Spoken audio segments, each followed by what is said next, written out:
सदगुरु कबीर साहब ये भी कहें कि सोना सज्जन साधुजन टूटे जुट। दुर्जन कुम्हार का एक है धगाधर। इसका मतलब क्या हुआ?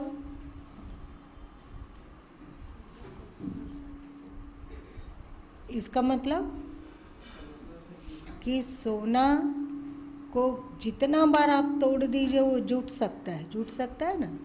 सज्जन भी वैसे ही होते हैं। आज किसी कारणवश वे यदि आपसे दूरी बना लिए हैं तो कल आपके श्रेष्ठ व्यवहार आचरण से वे मित्र बन सकते हैं। सोना सज्जन और साधुजन।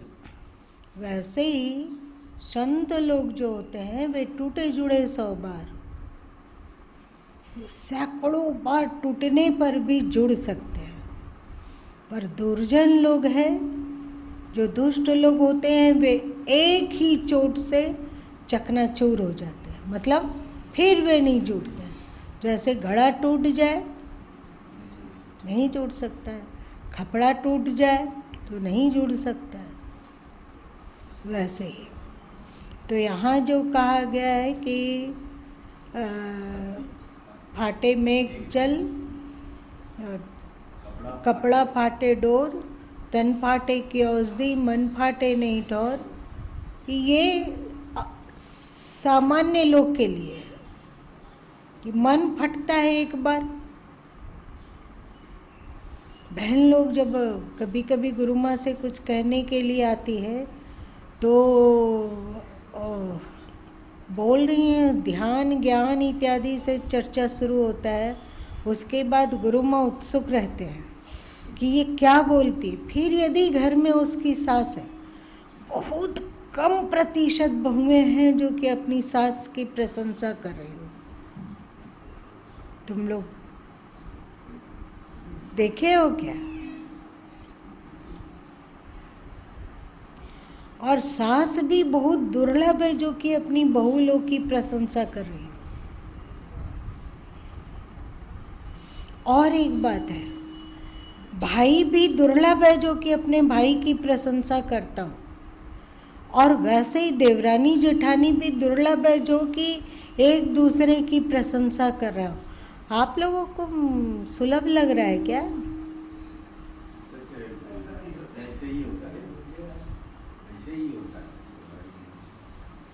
और वे लोग सदियों पहले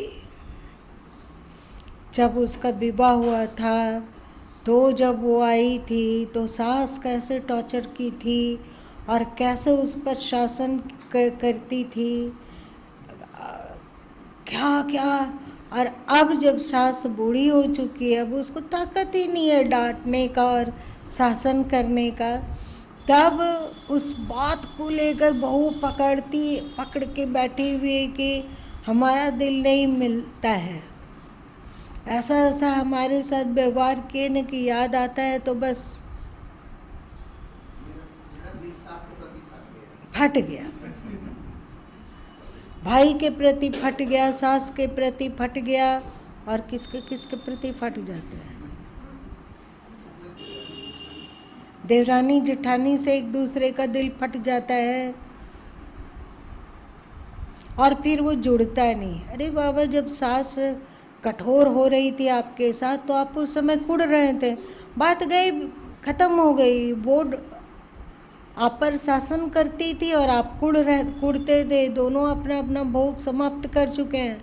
अब ना वो शासन करती है ना कुड़ती है, तो तुम भी जो सिकवा सीखा है तो उसको भूलो और प्रेम से रहो। ऐसा नहीं होता है।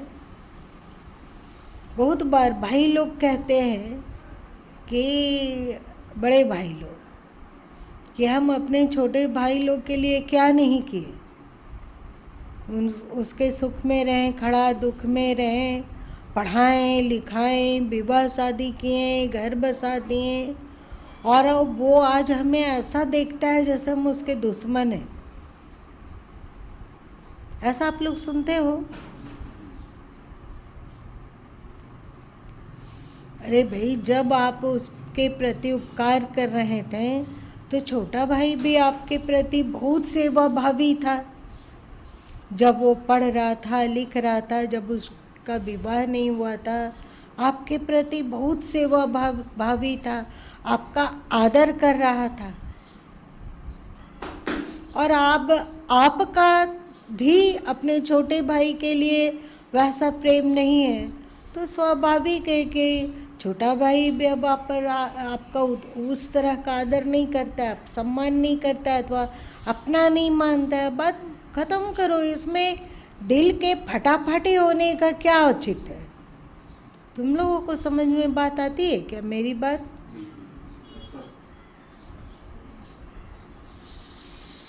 बड़े भाई लोग को ऐसा होना चाहिए कि नहीं?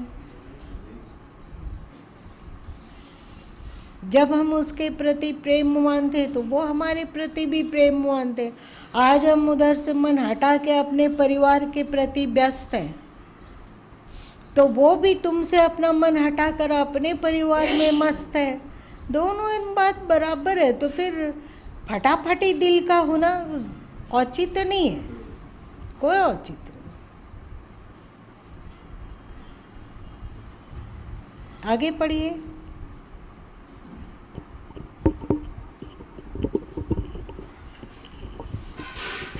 राग द्वेष की जो ग्रंथि है ना, राग की ग्रंथि और द्वेष की ग्रंथि, ये सच पूछा जाए तो बहुत ज़्यादा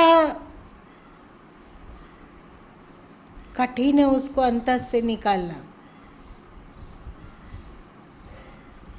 राग द्वेष किसको कहा जाता है आप लोग जानते हो? जानते हो कि पहचानते भी हो? पहचानते हो।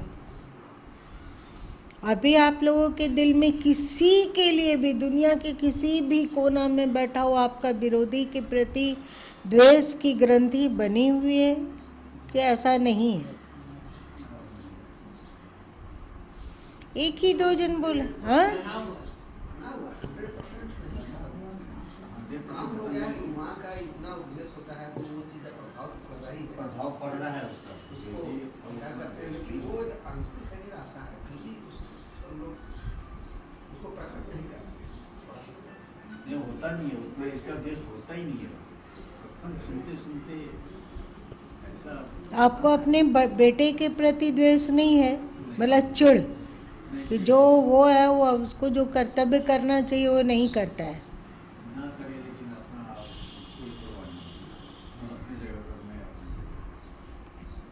नाराजगी नहीं है। और कोई जिसकी द्वेष की ग्रंथि समाप्त हुई हो? रामलगन भाई? लगता है समाप्त हो गया है। समाप्त हो गया है। किसी के प्रति चिढ़ यदि कभी रही है तो उस चिढ़ को लेकर बैठे हुए नहीं है। जी नहीं, बैठे हुए नहीं है, भले उससे दूरी बन जाए, दूरी बना हुआ है, बातचीत नहीं हो रहा है इससे, लेकिन भीतर से नहीं रहता है जिसको कुछ अहित हो या कुछ वैसा।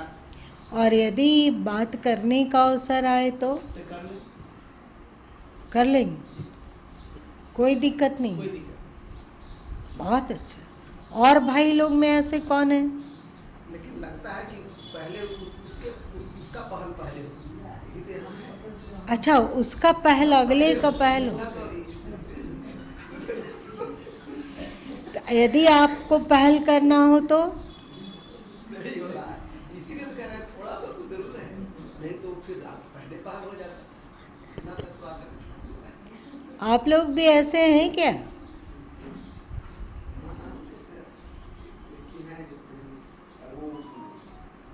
एक व्यक्ति कोई द्वेष नहीं है, कुछ नहीं है, लेकिन साहबंदी जो करते थे उसका जवाब नहीं, छोड़ दिया गया। चुप बैठो। अगर बात करने का कभी अवसर हो तो सोचेंगे कि अगला बात नहीं करता तो हम क्या करेंगे, हम नहीं पहल करेंगे, ऐसा सोचेंगे क्या? काम रहेगा तो बात करना ही है, अगर मान लीजिए उसे कुछ से स्वार्थ हो तो स्वार्थ में उसका भी है, हमारा भी है उसमें, तो करेंगे ही। और बहन लोग में किसी के प्रति चिढ़ बैठा हुआ हो अंदर? रहता नहीं है, लेकिन अगर बोल दिया जाए ना तो आज से परीक्षा शुरू हो जाएगी, इसीलिए हम लोग मौन रखते हैं।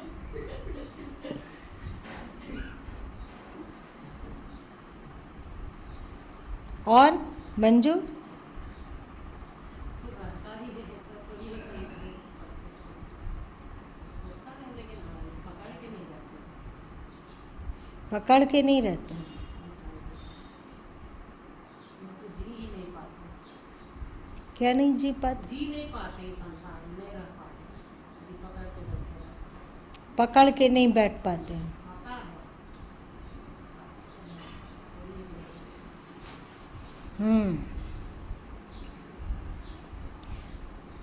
बहुत कम लोग होते हैं जो गुणग्राही होते हैं। गुणग्राही किसे कहते हैं? केवल गुण को स्वीकार करने कहीं से गुण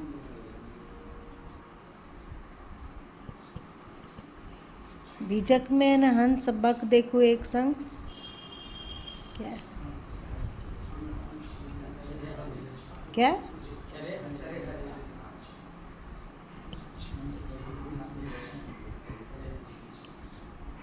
और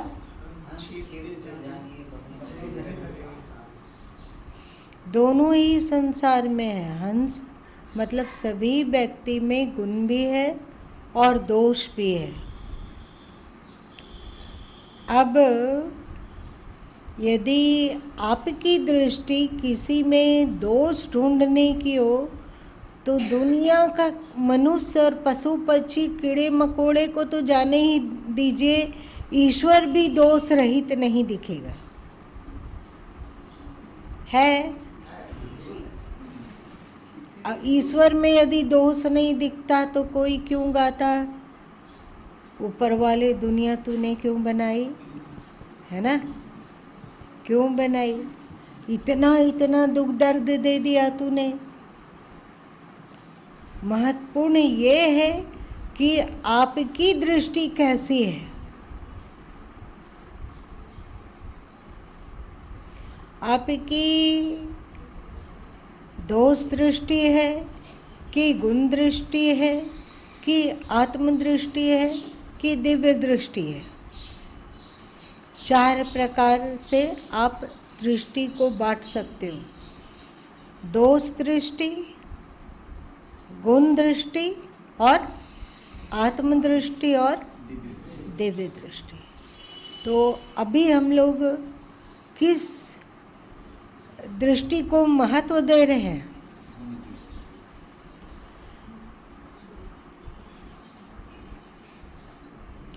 जब हम लोगों के पास दोष दृष्टि होती है तो शांति बढ़ती है कि अशांति होती है? यदि 24 घंटे दोष दृष्टि बनी रहे तो 24 घंटे अशांति रहेगी कि क्या होगा? तनाव रहेगा।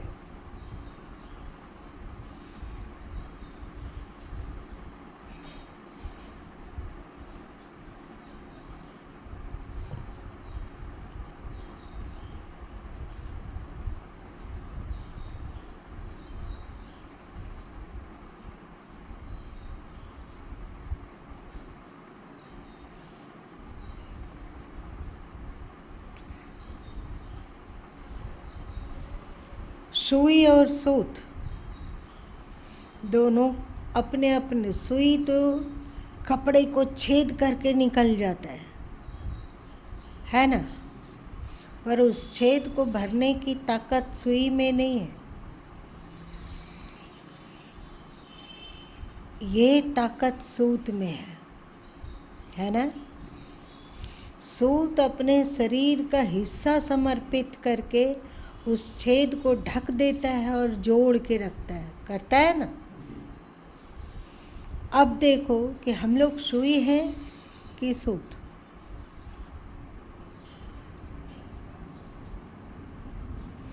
सुई छेद करते हुए आगे चलती चली गई और सूत अपना काम मौन रहकर उस छेद को भरता चला गया। वैसे ही संसार में है। संसार में लोग अपने अपने तरीके से व्यवहार करते चले जाते हैं, और जो साधक जन हैं, संत जन हैं, वे उस छेद से अप्रभावी होकर हर जगह अपने अंश को देखकर उसको भरते चले जाते हैं। मतलब कोई बताओ क्या होगा इसका मतलब? क्या?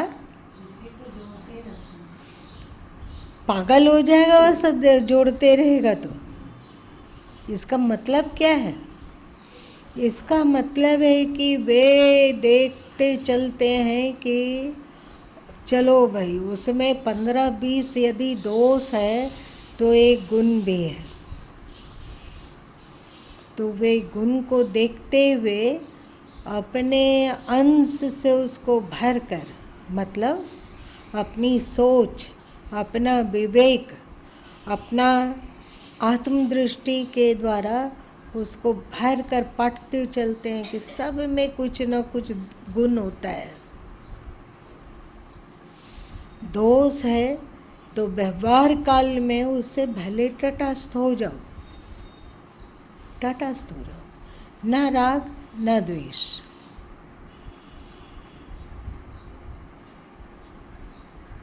और अपने शांति के वस्त्र को जोड़ के रखो, अपनी दृष्टि की सूत दे देकर शांति के वस्त्र को जोड़ के रखो। संसार में बहुत सारे लोग मिलेंगे जो कि घायल करेंगे, तो उस घायलता को पकड़कर स्थिर मत हो जाना, उस घायलता को पकड़कर मत बैठ जाना। वे घायल करते हो, आप मलहम लगा लो, अपनी शांति को भंग मत होने देना। अगला घायल करता हो तो उस घायलता में आप अपना खून टपकने मत देना। खून टपकना मतलब अशांत होने मत देना अपने आप को। उदासीन हो सकते हो, तटस्थ हो सकते हो, पर द्वेष मत करना, चिढ़ मत करना, नफरत मत करना। अगले को अशांतिप्रद दृष्टि से मत देखना।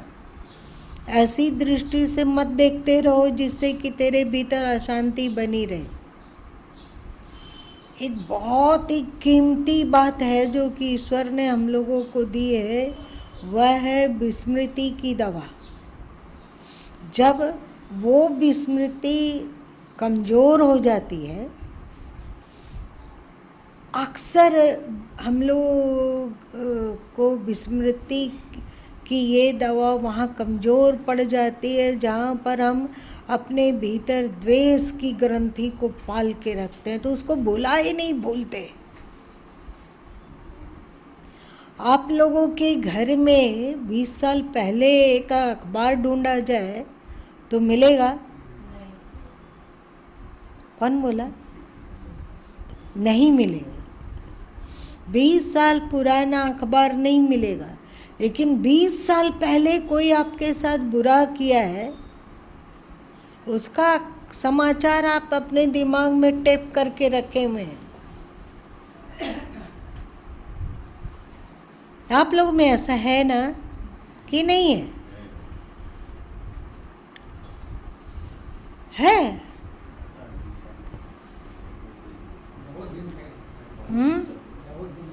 यही अच्छी बातें हम लोग याद नहीं रख पाते, तो घायल करने वाली बातों को क्यों याद करके रखते हैं? गुरु बाबू ऐसा अंदर समझ में बैठ जाता है कि वो निकल ही नहीं पाता है। कुछ बातें, सभी बातें नहीं।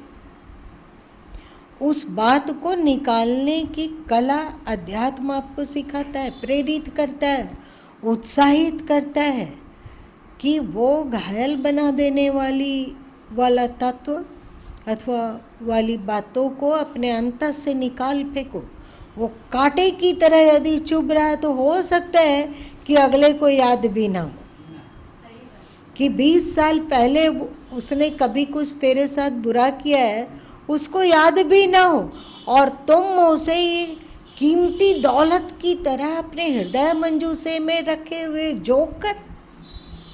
बताओ, 20 साल पहले की साड़ियाँ हैं तो वो पुराना डिज़ाइन हो गया, इसलिए उसको हम लोग चाहते हैं कि इसको निकाल दे, पुराना डिज़ाइन हो गया। 20 साल पहले का कोई मौजा पहनना हो, 20 साल पहले जिसका कभी आप उपयोग किए हैं, कोना में पड़ा हुआ था, मिल गया, आप उसको पहनो, नहीं पहना जाएगा, उसको हटा देते हैं कि छोड़ो आज ये चलता है। तो तुम 20 साल पुराने कपड़ों को नहीं रखते हो तो 20 साल पुरानी यादों को क्यों बसा के रखे हो? हो जाता है ना कि उसको मैंने चार कर देने हाँ जब से यहाँ जुड़े हैं तब से बहुत हद तक कम। हाँ, क्या होता है ना कि यही द्वेष हम अपने हृदय में यदि गढ़ के रखेंगे, मतलब कांटा की तरह चुभा रह गया, तो ये हमारे संस्कार में एकदम रहेगा। जब हम लोग इसके बाद जन्म लेंगे तो उसको देखते के साथ कुछ चिढ़ जैसा,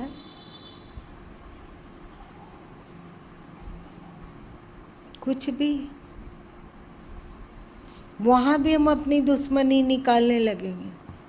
कहाँ हम लोग ईश्वर की ओर बढ़ने निकले थे और कहाँ शैतान के चंगुल में फंस गए। जिस व्यक्ति के प्रति आप आहत हुए हैं, जिस व्यक्ति से, उस व्यक्ति को तो कब का भूल चुका है। आप उस आहतता को जोक कर रखे हो जो मरने के बाद भी साथ जाएगा, ये अच्छी बात नहीं।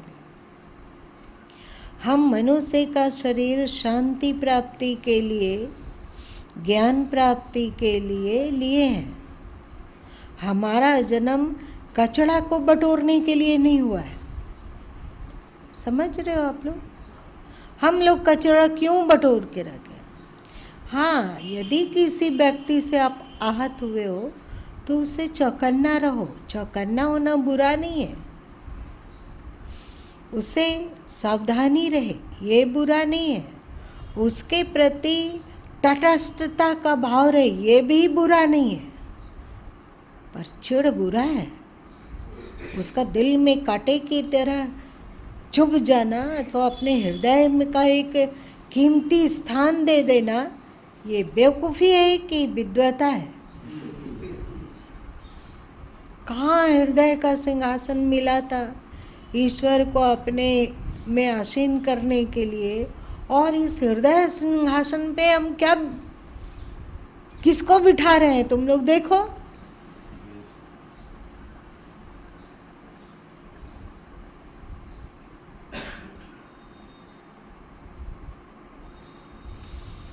आपके हृदय में ईश्वर के रहते हुए भी वो यदि प्रकट नहीं होता है तो उसकी उपस्थिति का भान नहीं होता है, तो इसका कारण है कि आपने अपने हृदय सिंहासन पे किसी और कचड़ों को आसीन करके रखा है, और इस कारण वो ईश्वर आपके हृदय सिंहासन पे प्रकट नहीं होते हैं।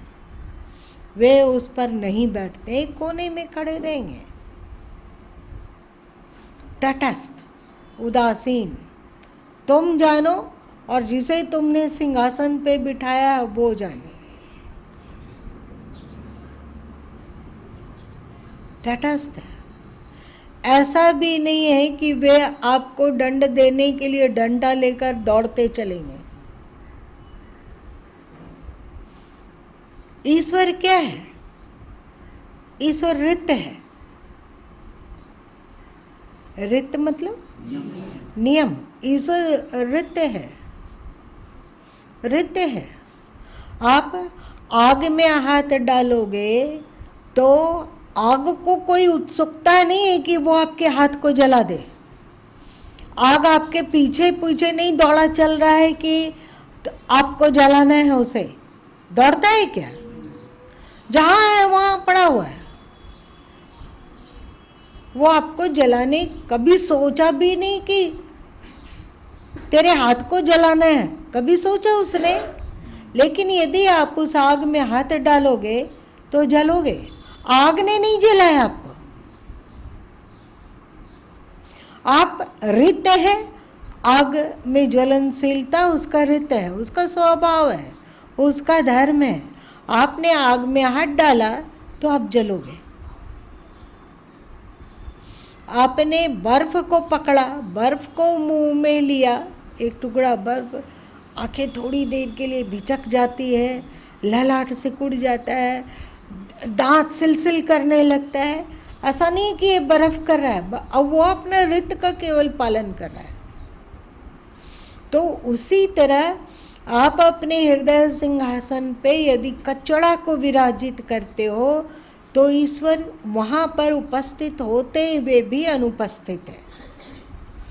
इसी को विचारमाला एक छोटी पुस्तक है और उसमें कहा गया कि भोगी हृदय उदास और योगी हृदय निवास। उसी का एक छोटी सी पंक्ति है, भोगी हृदय उदास और योगी हृदय निवास। भोगियों के हृदय में वो परमात्मा तो है पर उदासीन की तरह। उदासीन की तरह मतलब तुमसे उनको कोई लेना देना नहीं, तटस्थ है, तटस्थ है, केवल है और है। उसकी उपस्थिति से आप चेतना को पाते हो, है ना? केवल वो उपस्थित है।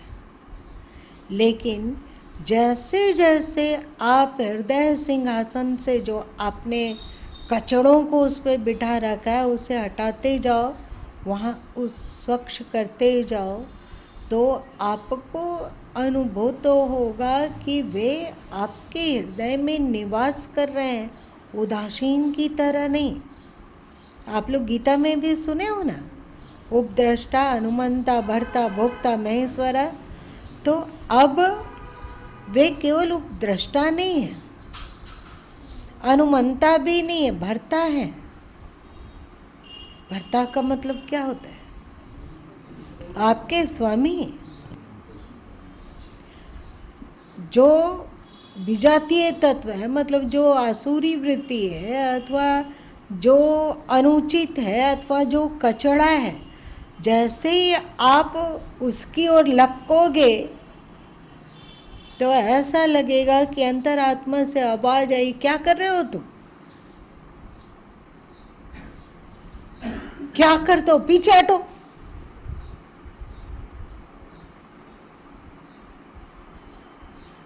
डपट सकते हैं,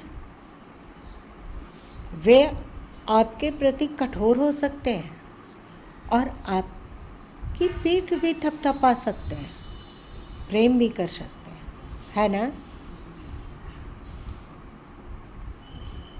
परमात्मा तो एक रित है। हृदय सिंहासन को खाली करो, ऐसा लगेगा कि जैसे कोई मुस्कुराहट, आनंद, शांति अंतस में विराजित हो गया अपने आप। कहीं से ईश्वर को पकड़कर हृदय में नहीं घुसाना है। केवल जो कचड़ा आपने हृदय सिंहासन पे डाल रखा है उसको हटा दो। किसी से द्वेष करोगे, कचड़ा अपने अंतस में बटोरते हो तो तुम किसका नुकसान कर रहे हो? जिससे द्वेष कर रहे हो उसका नुकसान कर रहे हो कि अपना नुकसान कर रहे हो? आप लोग घाटे का कोई व्यापार करना चाहेंगे? चाहेंगे? तो हम लोग यहाँ घाटे का व्यापार क्यों करते हैं? द्वेष के द्वारा हम अपने अंतस को मैला कर रहे हैं। क्यों? द्वेष हटा, कचड़ा हटा, वैसे ही अंतस प्रसन्नता और अद्भुत प्रफुल्लता से परिपूरित, और ये टिकाऊ रहता है।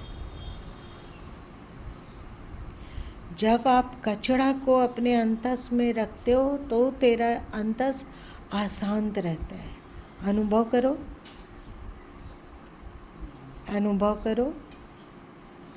द्वेष में अथवा कचड़ा में शांति है या अशांति है, सुख है अथवा दुख है, तो आप जानबूझकर दुख क्यों कमाते हो? जानबूझकर अशांति क्यों कमाते हो? उसको आए गए करो ना। बात समझ में आई? तो आप बताओ, बुद्धिमानी है ये?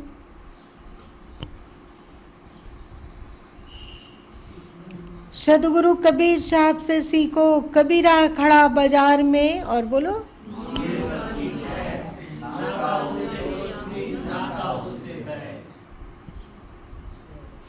इस स्थिति को प्राप्त करने वाला व्यक्ति ही गा सकता है, मन मस्त हुआ तब क्या बोले। हीरा पायो गाठ गठियायो, बार बार वह को क्या खोले, मन मस्त हुआ तो क्या बोले।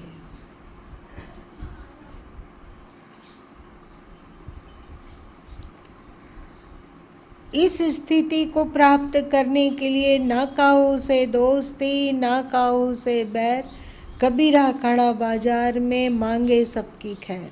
सबका भला हो, सब अच्छा हो, सब सुखी हो, सब अच्छे मार्ग पर चले, सबका कल्याण हो, सब निरोगी हो,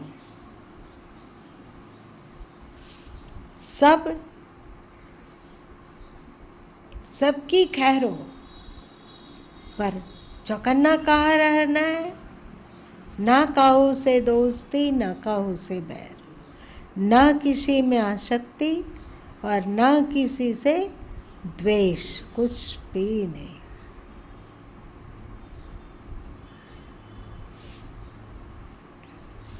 द्वेष को मिटा दो, राग स्वयं मिट जाएगा।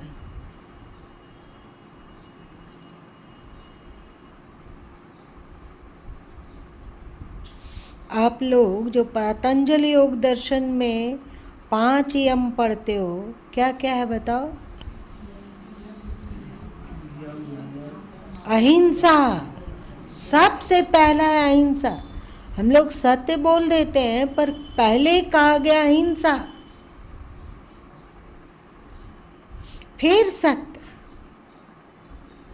फिर अस्तेय, फिर ब्रह्मचर्य, फिर अपरिग्रह। अहिंसा, अहिंसा मतलब द्वेष मत करो। अहिंसा मतलब क्या हुआ? द्वेष मत करो। अंतिम में है अपरिग्रह, मतलब राग मत करो। सबसे अंतिम में देखे, समझे? 5 सूत्र है पतंजलि जी का, उसमें सबसे पहला अहिंसा और सबसे अंत में अपरिग्रह। अहिंसा को छोड़ो, हिंसा को छोड़ो, द्वेष को छोड़ो।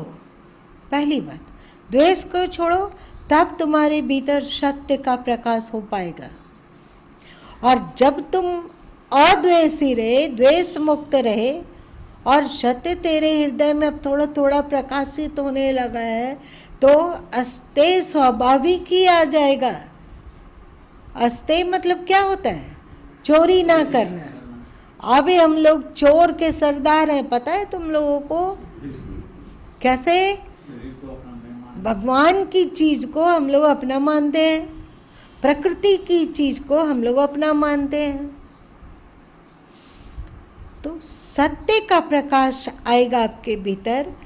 जब आप द्वेष से मुक्त होगे तो सत्य का प्रकाश आएगा। सत्य का प्रकाश आएगा तो स्वाभाविक ही आप अस्तेय को प्राप्त होगे, और अस्तेय को प्राप्त हो जाओगे तो स्वाभाविक ही ब्रह्मचर्य में स्थिर हो सकोगे। कल तुम लोग आसुरी वृत्ति और दैविक वृत्ति के बारे में चर्चा सुन रहे थे।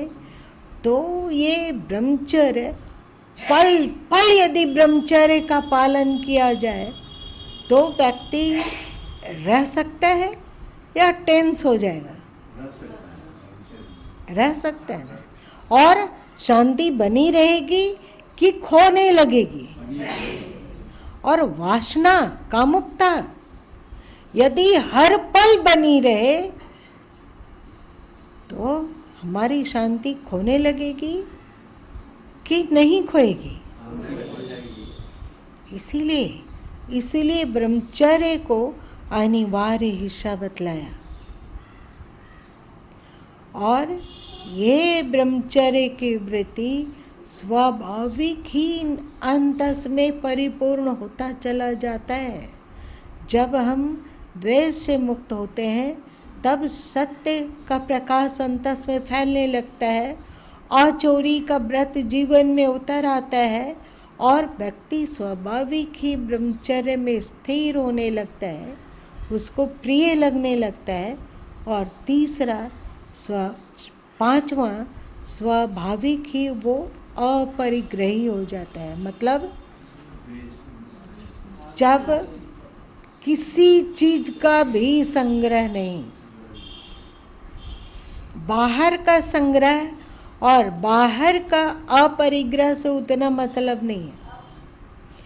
आप भीतर में न राग का संग्रह करें न द्वेष का संग्रह करें तो क्या कर रहे हैं? कबीरा खड़ा बाजार में मांगे सबकी खैर, ना काहो से दोस्ती ना काहो से बैर। सबकी खैर मतलब कल्याण भावना, सबके प्रति प्रेम, परंतु राग और द्वेष से मुक्त होकर। समझ रहे हो? प्रेम शब्द यहाँ सदगुरु कबीर साहब नहीं रखे। इसका मतलब ये है कि यदि हम कहें कि हम दिव्यम से प्रेम करते हैं, मान लो ऐसा कहें, इसका मतलब हुआ कि दिव्यम से तो हम प्रेम करते हैं पर इसकी माँ से प्रेम नहीं करते हैं। हुआ ना? हम तुमसे प्रेम करते हैं मतलब इससे और उससे प्रेम नहीं करते हैं। इसलिए सदगुरु कबीर साहब लाए मांगे सबकी खैर, सब अपने हैं, सब प्रिय हैं, सबका कल्याण हो, सबका हित हो। सर्वे भवन्तु सुखिनः, सर्वे भवन्तु सुखिनः, सर्वे भवन्तु सुखिनः। ना काहो से ना किसी राग को संग्रहित कर रहे हैं ना किसी द्वेष को संग्रहित कर रहे हैं। अहिंसा मतलब द्वेष का संग्रह नहीं, और अपरिग्रह मतलब राग का संग्रह नहीं। अब कबीर की क्वालिटी पाएंगे, ना काहो से दोस्ती ना काहो से बैर।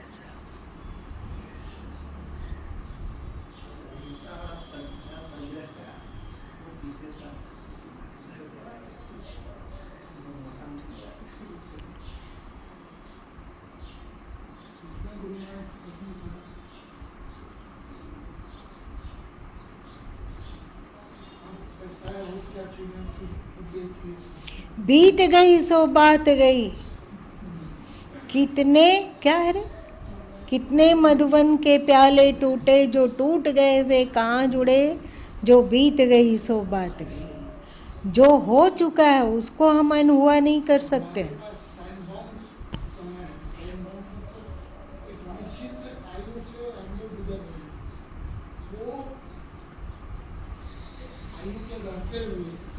जो पीएचडी करना है, जो हम लोग अभी मिडिल क्लास तक ही दौड़ रहे हैं, तो हमको पीएचडी करना है, टाइम बीत नहीं है, उस टाइम बाउंड में हम लोग उस शिखर तक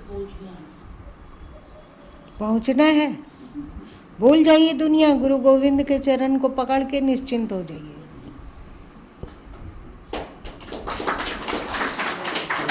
सोचेंगे कि हम अब इतना कम समय में बहुत बड़ा पीएचडी कर लें, इस एक ही उपाय।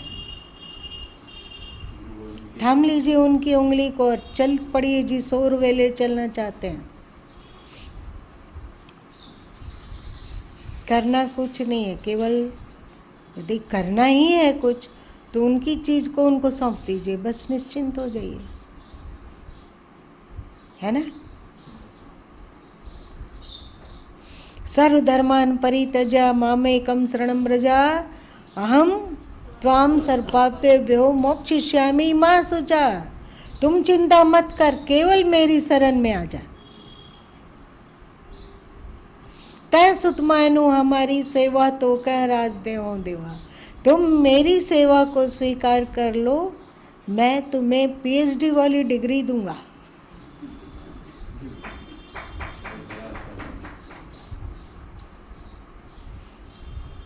आज इतना ही रहने देते हैं। विश्लेषण जरूर करना है, यदि तेरे अंतस में कचड़ा है तो जल्दी उसको खाली करो, साफ सुथरा हो जाने दो, फिर वो स्वयं आएंगे। लोग कहते हैं कि राम जी आते नहीं,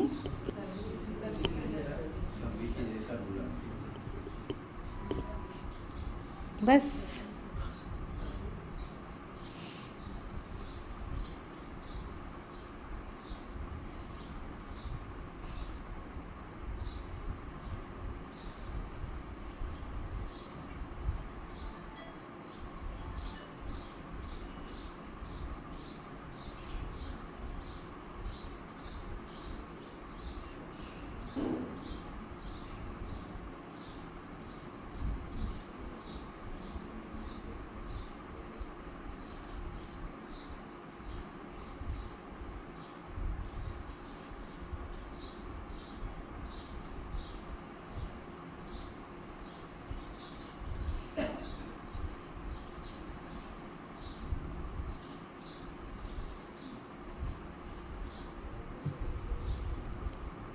दिमाग में नाच रहा है, हृदय में महबूब है, हरदम का प्याला पीवेगा कोई जौहरी गुरु मुख मत वाला।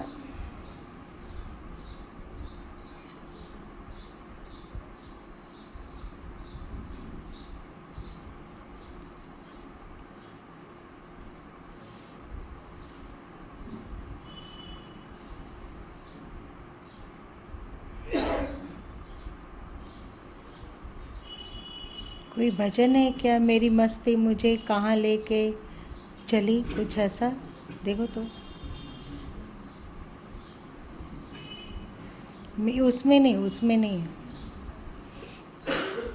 मेरी मस्ती मुझे कहाँ लेके चली।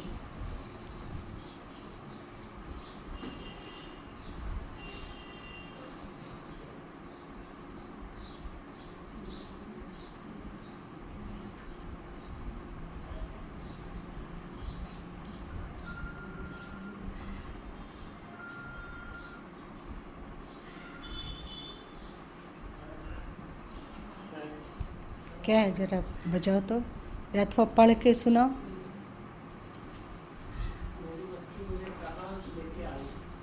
ठीक है,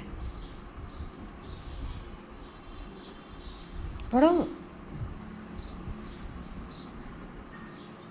मेरी मस्ती मुझे कहाँ लेके आई, मुझे मेरी मस्ती कहाँ लेके आई, जहाँ मेरे अपने सिवा कुछ नहीं, मुझे मेरी मस्ती कहाँ लेके आई। पता जब लगा मेरी हस्ती का मुझको, सिवा मेरे अपने कहीं कुछ नहीं, मुझे मेरी मस्ती कहाँ लेके आई, मुझे मेरी मस्ती कहाँ लेके आई।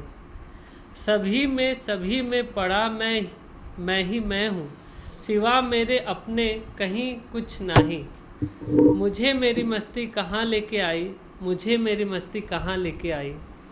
न दुख है न सुख है न है शोक कोई, अजब है ये मस्ती पिया कुछ नहीं, मुझे मेरी मस्ती कहाँ लेके आई, मुझे मेरी मस्ती कहाँ लेके आई। ये सागर ये लहरें ये फेन ये बुदबुदे, कल्पित है जल के सिवा कछु नहीं, मुझे मेरी मस्ती कहाँ लेके आई, मुझे मेरी मस्ती कहाँ लेके आई। पर्दा है दुई का हटाकर जो देखा, बस एक मैं हूँ जुदा कुछ नहीं, मुझे मेरी मस्ती कहाँ लेके आई, मुझे मेरी मस्ती कहाँ लेके आई। कल सुन ये इसको गाने वाला कल गाना इसे, ठीक है।